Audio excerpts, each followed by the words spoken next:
Play 3 stacks, and you know I keep it 3,000.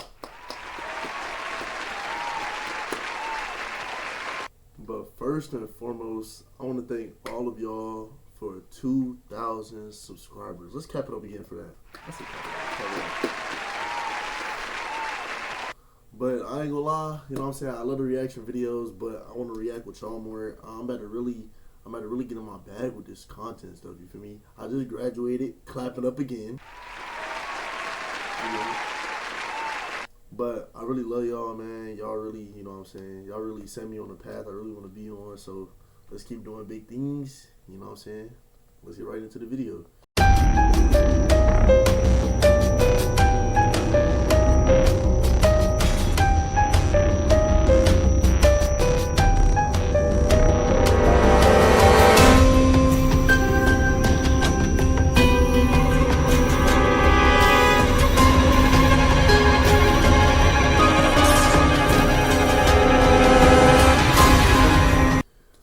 So, the video we're watching today is Dad realizes his daughter's body was found in a garbage can.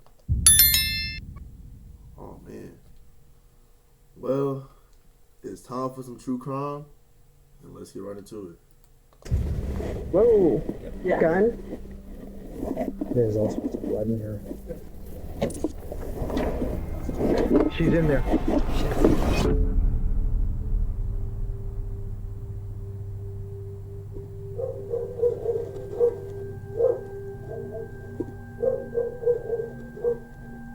Is that what? You hear? Police are at the home of Keith and Amber Zotto. Amber's mother, Betty, had called 911 earlier that day, asking officers to check on her daughter. Amber hadn't responded to any calls or messages in 2 days, and Betty feared the worst. The officers arriving at the scene initially expected a routine missing persons call, but what sat inside the house would be far more twisted and disturbing than anyone could have imagined. Show me your hand! I got the dog! Get off the ground! He's reaching! Stop!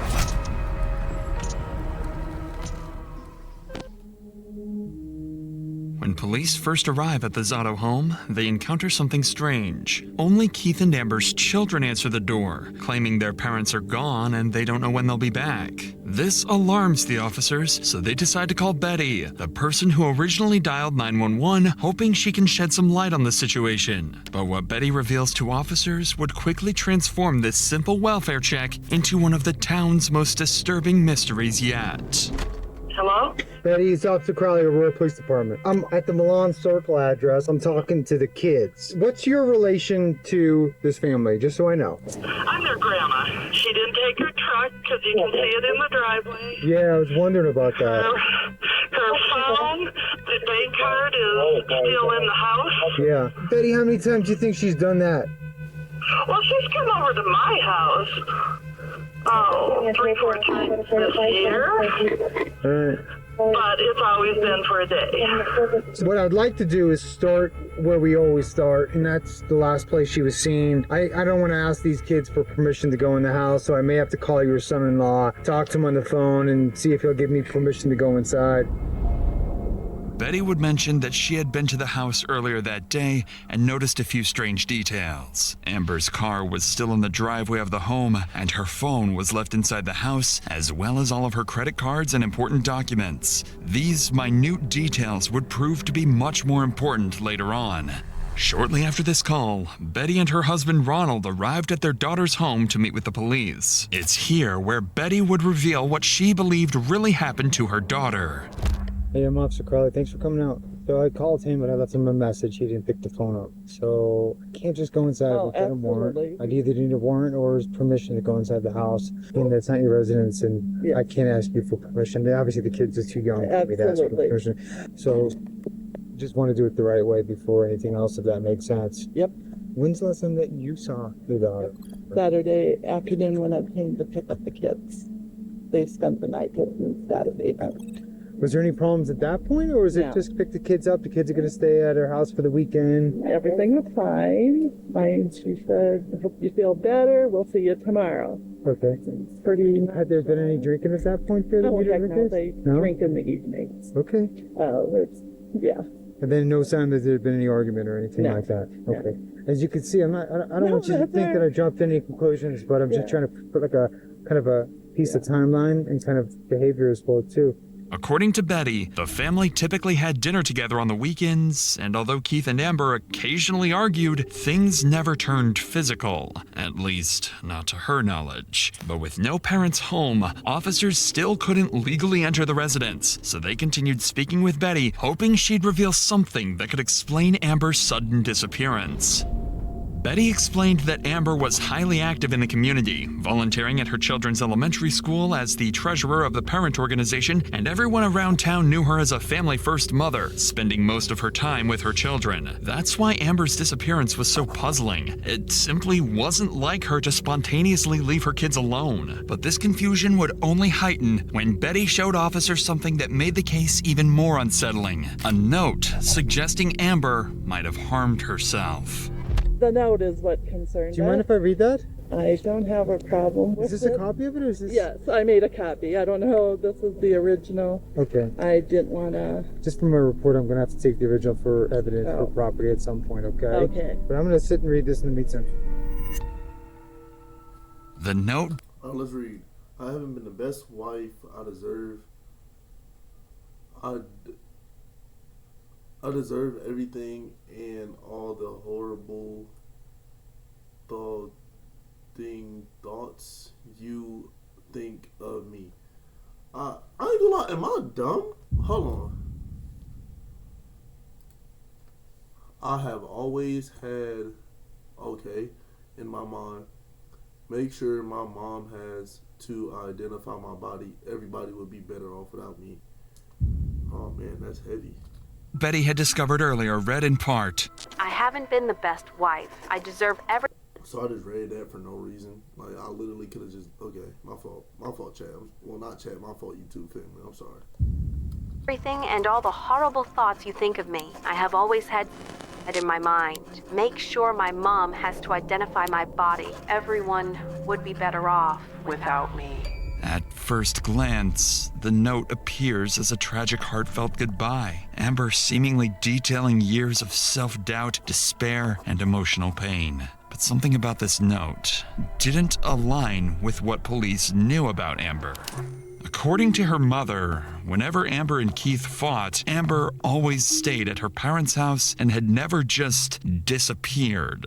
Certainly not without contacting her family first. And although Betty clarified that her daughter had a history of self-harm ideation and emotional struggles, the note's tone sounded off. Especially the disturbingly specific instructions for her own mother to identify her body, which seemed strangely cruel. To investigators, these unusual details hinted at the chilling possibility that the note wasn't exactly what it Mel?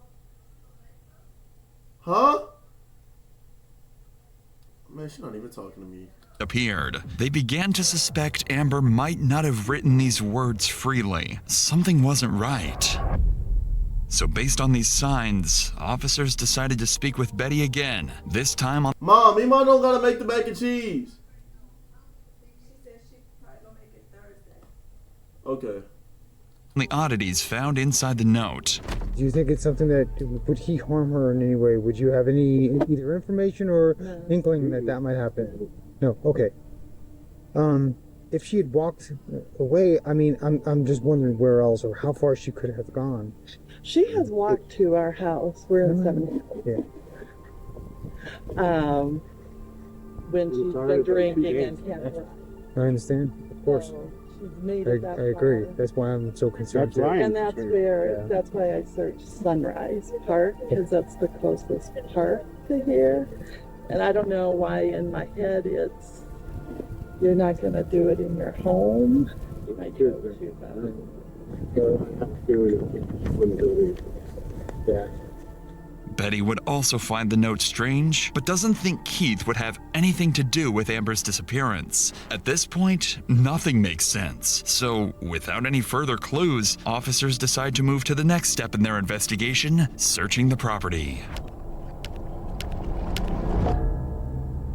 As we know, without the homeowner's permission, officers still can't go inside the house without a proper search warrant. Fortunately, by using the kids, they were able to get on the phone with Amber's husband, Keith, hoping to get the permission they needed. Dad?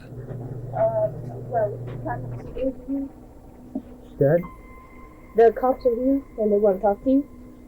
This is Keith? Yes, this is Keith. Keith, this is Officer Crowley with the Aurora Police. How are you? I'm alright, boss. How are you? I'd like to go over a couple series of events and then ask you for permission if I could go inside your house. And where we start searches is the last place she was seen, and that would be your house. But I don't have a warrant, and I'm asking you for permission to go inside your house too. Go ahead, man. Luckily, Keith seemed to have no problem letting officers search his home. While one officer continued his conversation with Keith, another would immediately begin searching the property, completely unaware they were both minutes away from uncovering the horrifying truth. But before we continue, it's worth noting that covering stories like this, you realize just how much people are forced to carry. Fear. Yep. You did not get me, bud. Nope. Back at it. To the investigation. One of the officers was about to search the family's home, with no idea just how close they were to discovering the gruesome scene hidden in plain sight. So Keith gave verbal consent for us to go in the house. I'm just gonna go in. If you want to come with me, I will. Because I'd like you to show me. Okay. Where did you find the notebook? In the garage. In the That's why garage. they Okay. literally live there. Okay, let's start there then. So Keith, in a bigger picture, what's going on? Man, me and Amber drink a lot, and we fight a lot, and she likes to walk away, or actually drive away, and I took her keys from her, so she couldn't drive away. She grabbed her purse, slammed her phone on the ground, and left, and I have not seen her since. Did you actually see her leave, or you just assumed she left? No, sir. I begged her to stay on the couch. We fought a little bit more, and I said, well, whatever, Amber, you sleep out here on the couch, I'm going inside. And I went inside. I don't know, it was like 2 or 3 in the morning, and then when I woke up at 9, 10 o'clock Sunday morning, there was a letter on the fucking coffee table. Has she ever threatened to hurt herself in the past, or was this? Oh, she has. The last 5 years, it's been her go-to. And that's what I try telling Grandma and Grandpa, too, was she does this to me all the time, almost every weekend. She'll leave, and then she won't come back till Monday or Tuesday. And then my kids get all mad at me because I let her back in. Hold on, chat. I keep saying chat. Hold on. So, listen. I think that the husband did it. Look, because, like, most of the time in situations like this, you gotta, like, he trying to convince them, like, she committed. You know what I'm saying? So, I think that's his way out, like, to try and avoid suspicion, but let's be real. We know he did it. Come on. Like, that me? For sure. We locked. I hope you don't mind me asking you personal questions, but is it possible she's seeing somebody else and she stays there? Oh, for sure she is. She's been, that's another thing. That's why we fight all the time. She's been seeing somebody for about 5 years now. And she don't pay our bills. That's why we always fight, man. Based on Keith and Betty's statements, both were aware Amber had struggled emotionally in the past, but neither realized just how serious the situation had become or how tragically wrong their assumptions would soon turn out to be. Where exactly was the book when you found it? Right there. Okay. And you recognized her handwriting? Yes. Okay. It's unmistakable. Okay. Correct. Okay, this argument, you guys are arguing about her seeing somebody, or were you guys arguing about lots of stuff? Well, that always comes into play, but this particular argument was about her not paying my mortgage for 6 months. I give her all my money. I just cash my check and she pays all the bills. And lately she hasn't been paying our bills. Hey, Keith, did it get physical at all, or was it just arguing? Yeah, we've been physical a couple times, but I want to say Saturday night, no. You know, this is a fair question. Is there any chance that you hurt her in any way? I fucking hope not, dude. I fucking hope not. But yeah, there's a possibility. I mean, I'm hoping not, but like I said, I don't remember shit. Me and Amber go through this shit all the time, and she always comes back. Okay. The only thing I'm worried about is she always goes to her fucking mom's house. She doesn't go anywhere. She does go somewhere else, but she always ends up at her mom's house. Listening carefully to Keith's account, the officer initially found him credible as he described an argument about money and Amber's alleged infidelity. But the officer's concern grew when Keith admitted he'd been heavily intoxicated and couldn't remember if things turned physical. Suddenly, the possibility that Amber hadn't actually walked away became disturbingly real. Officers now suspected more clues were hidden inside the home. A drunken fight, maybe getting physical. Whatever happened, the answers were likely somewhere inside. He gave me permission. I have it on my my body camera, recorded it, okay? He gave me full permission to look in the house, so. Are these guys? They let them out. Are they generally friendly? Normally, yes. Okay, good. Just because, you know. Did we look in there? It doesn't open. It doesn't look like it's been disturbed because there's debris on the top of it, but you want to work on opening it? Yeah.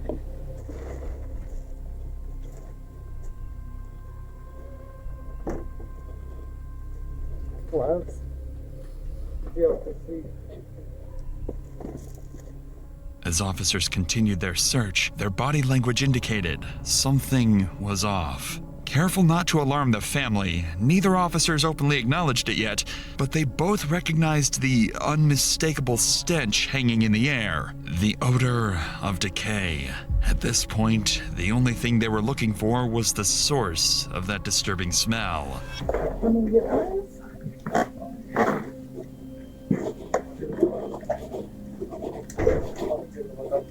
Is that finished off up top? Is it kind of like a flash? No, it's just that. It's right here. Oh. Whoa. Yeah. Gun. Oh. Magazine. Okay. Do we want to call someone? Yeah. 1 second. Oh. Okay. Yeah.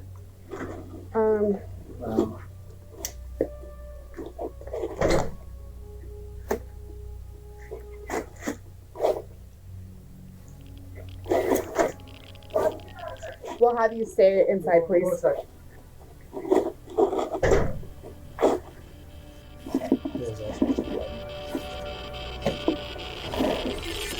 She's in there. Oh! I knew it!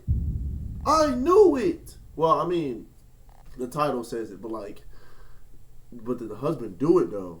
Inside the trash can in the garage was a gun, and underneath that was Amber's decaying body with a gunshot wound to the head, discarded with the rest of the garbage. This was now a crime scene, and police immediately began to suspect that this was far from self-inflicted.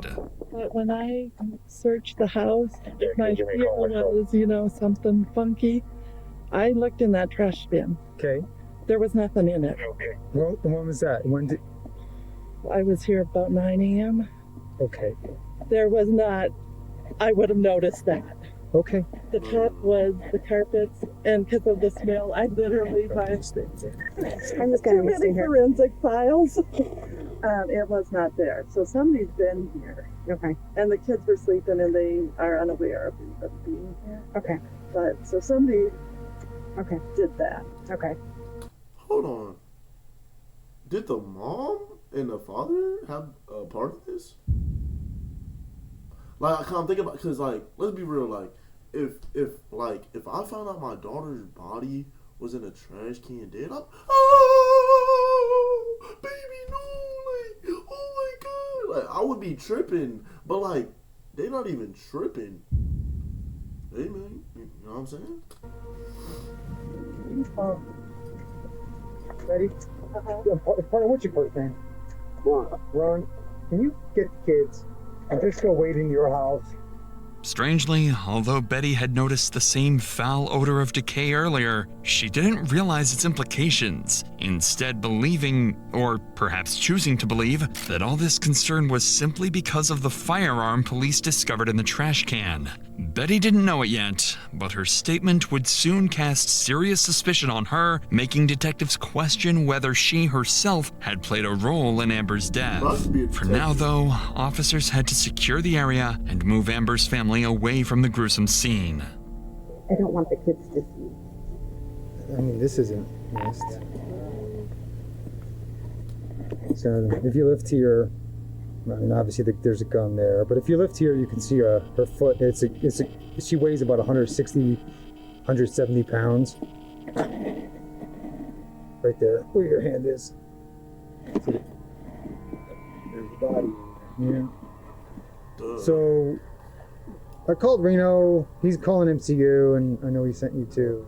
While officers waited for the Major Crimes Unit to arrive and process the scene for forensic evidence, they began to grapple with several troubling inconsistencies surrounding Amber's family. Keith had admitted to being heavily intoxicated the night Amber disappeared. He couldn't say for certain whether his argument with Amber had turned violent, only that things had gotten heated, and that much of the night was a blur. But Keith wasn't the only one officers considered a suspect. Amber's mother, Betty, claimed she had checked the trash can earlier that morning and had seen no sign of Amber's body or the gun. Yet, just hours later, both appeared right there in plain sight, exactly where she swore she'd already searched. Even stranger to officers was Betty's demeanor. Despite the horrifying situation unfolding around her and the possibility that her daughter had taken her own life, she remained unusually calm, at times even casual. And then there was the note. Supposedly written by Amber, its wording struck investigators as strange, too composed, almost performative. Still, in a situation as dark and desperate as contemplating suicide, people sometimes write in ways that defy logic or expectations. At this point, everyone's stories seemed suspiciously incomplete, and anyone could be responsible in the eyes of detectives. Investigators started realizing that Amber's murder might be far more complicated than they initially thought. So, to investigate these disturbing possibilities, police knew they'd soon need to sit down with Amber's family and carefully interview each member to uncover who might be hiding something. But before doing that, officers needed to finish one crucial step: a final, thorough search of the Zotto home, carefully looking for any signs of violence or attempted cover-up. And sure enough, it didn't take long before they started noticing blood spatter throughout the house. So a lot of these carpet pieces match. I wonder if the carpet went all the way back. Or, I mean, I didn't see like spatter. I know, right? So the book was right here. There was space open with the last page showing, and that bill was on top of it. No red pen.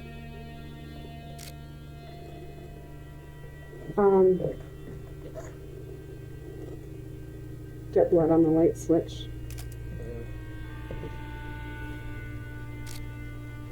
We've got a lot of blood on the sink. Yeah, so we left it the way we found it as well too. You know, the way the door was when we searched. But yeah, she found a little bit of obvious blood in the kitchen and the sink as well too, so. Within minutes, officers found clear evidence that something violent had occurred before Amber's body ended up in the trash can. Their first sign that foul play was likely involved. Additionally, the Major Crimes Unit documented critical forensic evidence, including the silver revolver found over Amber's concealed body, blood spatter around the trash can, and debris deliberately placed to hide her remains. Despite these findings pointing towards foul play, detectives still needed clarity on whether Amber's death was a premeditated act or the result of a heated argument that spiraled violently out of control. But they had two major issues preventing them from answering this crucial question. First, Keith was nowhere to be seen, and his phone had gone completely unreachable. Second, and most important, detectives had yet to determine exactly who was responsible, because at this point, several people remained under suspicion, including Amber's mother and even her own children. Police didn't know it yet, but in the coming hours, these questions would be fully answered, and the case would take a completely unexpected turn. Wait, hold on. Think about it. Remember, the husband was basically saying that, like, the kids didn't even want their mom to come back because she would be out for all that time. I feel like her own family had a vendetta against her because, I guess, of how she was acting, and they might have worked together to take her out. I ain't gonna lie, I done made 2 crazy takes, but I think this one is the one that's gonna be right. Come on. So, to fill in these gaps, all of Amber's closest family members were transported to the police station for questioning. Detectives hoped they could uncover each member's potential motives, credibility, and who was hiding secrets, and finally reveal who might actually be responsible for Amber's murder. I don't want to falsely alarm you, but I also believe in being as honest as we can with loved ones. We may have found Amber. No. Yeah, but we're not completely sure yet, Ron. Just do it. Just do it. We're not pointing fingers or making accusations at this time, but is there any reason Keith would hurt her? I don't know. I really don't. I wish I could tell you more. I don't. Either accidentally or intentionally, would he hurt or kill her? If he were to mistreat her, would she protect him? She probably would. So I went out there and I seen the letter, it was a 4.5-page note. And it's very important. I looked in that trash bin. Okay. It had an ungodly trash odor, honestly. But I tried to, there's some carpet squares were on the top. I tried to lift up, make sure there was nothing under it. Okay. Not that, I don't know what I was expecting, but I did. So I absolutely looked in that bin. Okay. I thought that'll be important. And didn't see anything, and I went out. Let's talk a little bit about, I guess, the fighting. And what do you know why? Yeah, I do know why. Okay. My mom cheats on my dad, and, like, she's not good at it, I guess. Okay. And, like, so he finds out, and then they just go at it because she, like, tries to lie about it. Okay. Like, he has evidence of her doing it. And so, like, it's like, yeah. Okay. And the last Saturday is in just a couple days ago? Yeah, last Friday was the last time I seen her. Okay. Did you talk to her at all on the phone or anything? No, she came over for dinner because my grandma was cooking dinner, and she came over and we had dinner, and then she left, and then, yeah. And then you were there from Saturday. Friday all the way to Sunday. Okay.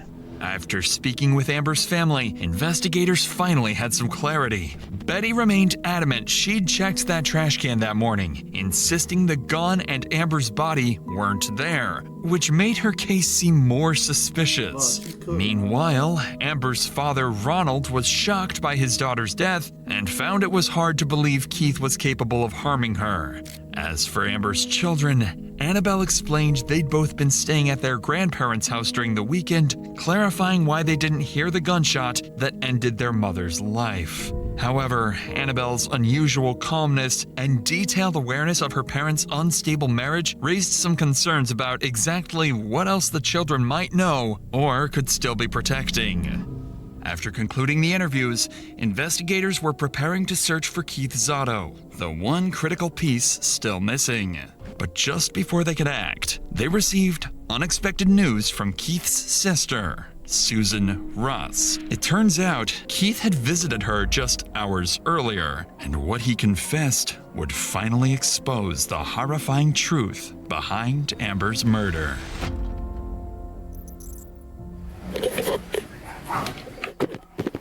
I saw my brother park up there, and so I got the dogs out. And I didn't know the front door was open, and he just came in, and I... Well, that just scared the mess out of me.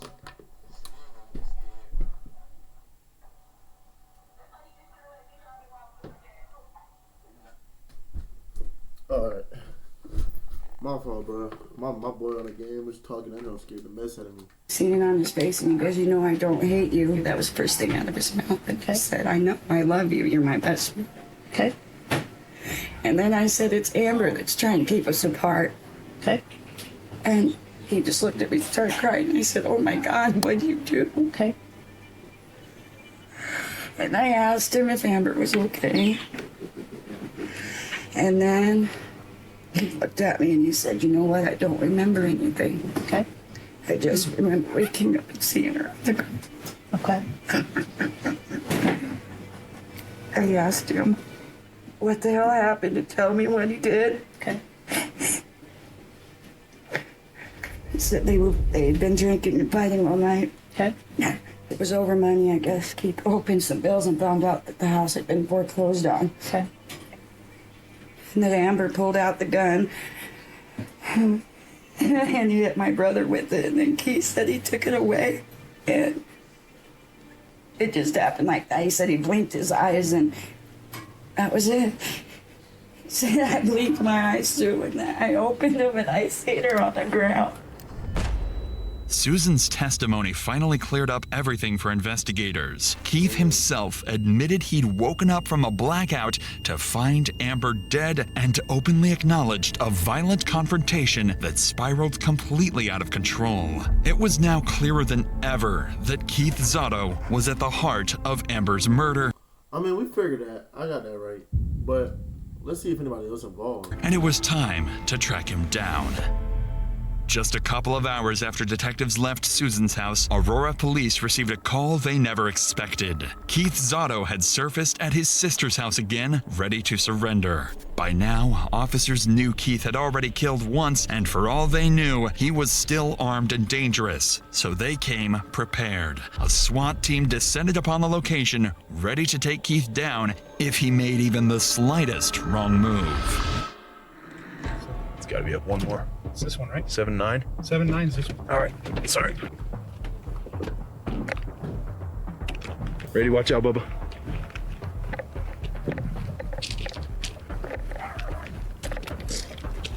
Show me your hands! Front door. Ma'am, come to me. Going out. I see him. I see him. Come to me. Going out. Turn right. Point to me. Come to me. I got a guy out. Gotcha. Hands up. Everybody hands up, please. Very good. Walk to my voice. Go hands on. Stop. Just shoot. Just walk towards me, nice and easy. Okay? All right. We'll talk to you in a... No, we're not. We're not going to hurt him. Okay? Walk towards me. No.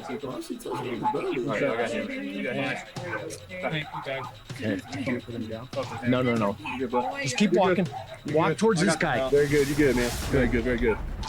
Very good. Right here. There you go. Sit right there, man. Yes, sir. Long guns. Yeah, feel free to go ahead of me here. It all looks normal. Bro, if you just want to hold it, I'll be back with you.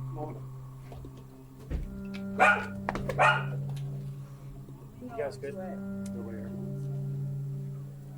Is that your mom, and who else is the other lady? Gotcha. Okay, man. Very good. We appreciate you coming out, bud. Yes, sir. We'll explain it all to you, okay? I already know. Okay, buddy. Okay. Okay, there you go. Remember much.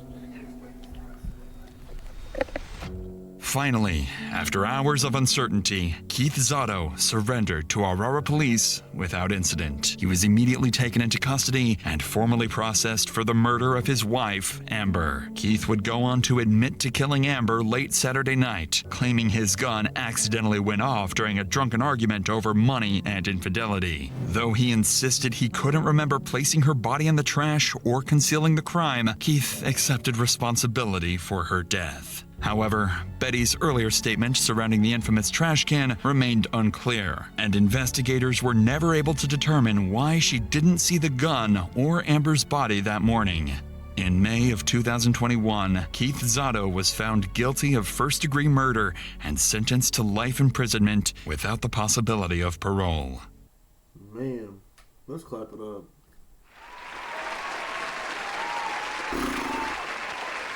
That was a good video, but I love y'all, man. Stay, you know what I'm saying, stay 3,000. And I'll see y'all on the next one. Oh yeah, and thank you for 2K again. Love y'all. I got big packs coming on the way. I got big stacks coming out to save. I got Lil Max with me, he the wave. It's a big gap between us in the game. In the next life, I'm trying to stay paid. When I die, put my